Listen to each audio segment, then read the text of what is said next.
Hello friend, मैं doctor Jitendra Mohan रवट्टा, Jaunpur. आज हम लोग डॉक्टर इबीनेस के मटेरिया मेटका इबीनेस के लीडर्सनेस के सिम्टम के बारे में प्लम्बम मेटेलिका मेसिटिकम के बारे में डिस्कस कर रहे हैं। रोगी को ऐसा एहसास होता है जैसे किसी ने उसके उदर की डोरी से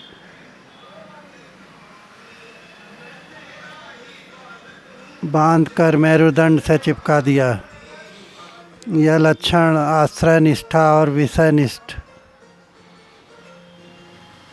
दोनों ही रूपों में विद्यमान रहता है। तात्पर्य यह है कि केवल रोगी ही इस लक्षण को अनुभव नहीं करता है, बल्कि चिकित्सक को भी यह बहुत प्रबल नज़र आता है। रोगी के मसूड़ों के किनारे पर नीले रंग की लकीर साफ नज़र आती। रोगी की कलाई फूल जाती है और प्रसारणी पेशी पर पक्षाघात का हमला हो जाता है।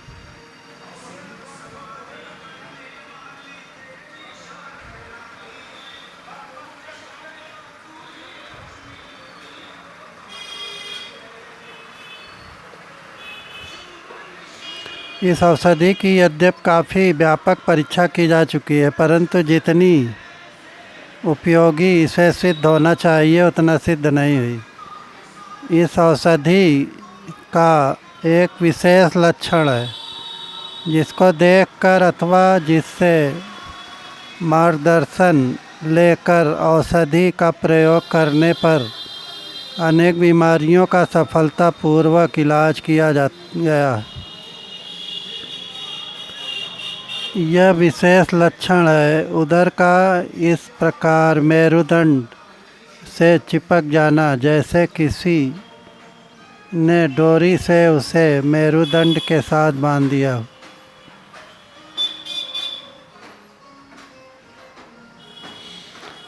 इस लक्षण में दो बातें रहती हैं। रोगी के उदर में या तो वस्तुतः बहुत अधिक खिंचाव रहता है अथवा उसे ऐसा महसूस होता है कि उसके उदर में खिंचाव है। उदर में तेज दर्द भी होता है और धीरे धीरे सारे शरीर में फैल जाता है। डायस्कोरिया 30 या 200 देने से लाभ होता है।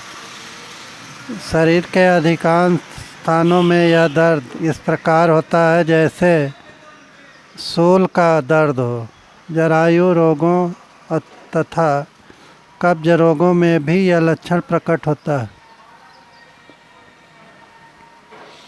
Doctor H.N. गर्नसी के अनुसार पांडु रोग में भी यह औषधि बहुत कारगर होती है। Doctor H.N. गर्नसी के अनुसार पांडु रोग में भी यह औषधि बहुत कारगर होती है। इसमें आँख का सफ़ेद हिस्सा, चमड़ी, मूत्र, मल इत्यादि का रंग बहुत पीला पड़ जाता है। मैंने रोग के इलाज में प्लम्बम का सफलतापूर्वक प्रयोग भी किया है। पक्षाघात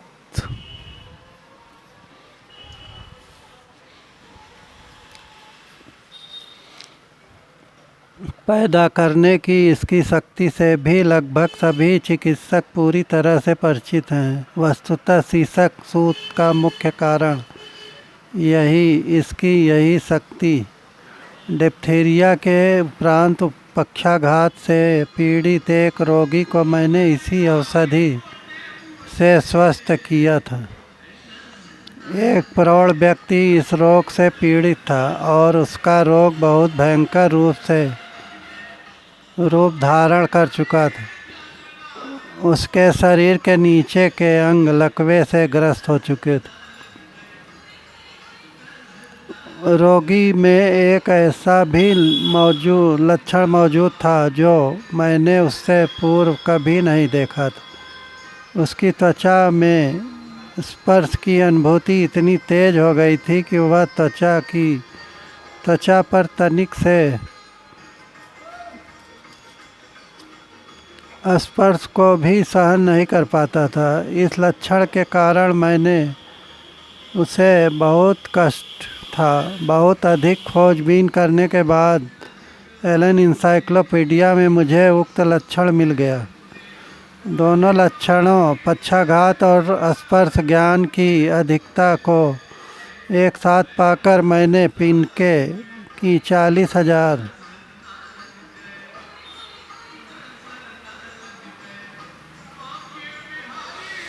शक्ति के प्लम्बम की एक मात्रा रोगी को दी। इससे रोगी धीरे धीरे पूरी तरह रोग मुक्त हो गया। फिर उसे दूसरी खुराक देने की ज़रूरत नहीं पड़ी।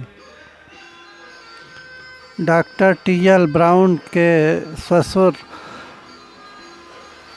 को 70 वर्ष की पक्की उम्र में तलपेट में भयंकर दर्द उठ खड़ा हुआ तथा इस तकनीक के बाद कुछ ही प्रदेश में कहीं सूजन उभर आई, जिसको तनिक सा भी छूने पर अथवा हिलने डुलने पर रोगी को भयंकर पीड़ा होती थी।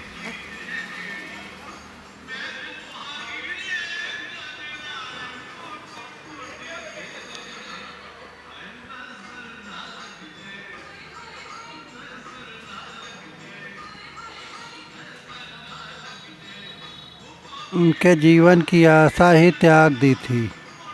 उनकी लड़की ने उनके रोग का बहुत बारीकी से अध्ययन किया और यह पाया कि उनके रोग के लक्षण रा की पैथोलॉजी में दिए गए अंधांत्र प्रदाह के लक्षणों से बहुत मिलते जुलते थे। इसी आधार पर उसने अपने पिता को 200 शक्ति में प्लम्बम की खुराकें दी और रोगी को तुरंत राहत मिलने लगा। कुछ ही दिनों में उनका रोग पूरी तरह ठीक हो गया। 70 साल की पक्की उम्र में तलपेट में भयंकर दर्द उठ खड़ा हुआ तथा इस तकलीफ के बाद कुछ प्रदेश में कहीं सूजन उभार आई, जिसको तनिक सा भी छूने पर अथवा हिलने डुलने पर रोगी को भयंकर पीड़ा होती थी। धीरे धीरे उसका रंग नीला हो गया और बुढ़ापे तथा बहुत अधिक दुर्बलता के कारण लोगों ने उनके जीवन की आशा ही त्याग दी थी। उनकी लड़की ने उस रोग को बहुत बारीकी से अध्ययन किया और यह पाया कि रोग के लक्षण रा की पैथोलॉजी में दिए गए अंधांत्र प्रदाह के लक्षण से बहुत मिलते जुलते थे। इसी आधार पर उसने अपने माता पिता को 200 शक्ति में प्लम्बम 200 की खुराकें दी और रोगी को तुरंत राहत मिलने लगी। कुछ ही दिनों में उनका रोग पूरी तरह से ठीक हो गया। प्लम्बम का एक लक्षण यह भी है, इसका रोगी बहुत तेज़ी के साथ बहुत अधिक दुर्बल होता है और उसके शरीर पर या शरीर के कुछ हिस्से पर पक्षाघात हो जाता है और कलाई गिर जाती है। इसके साथ उसके मसूड़ों के किनारों पर नीले रंग की रेखा उभर आती है।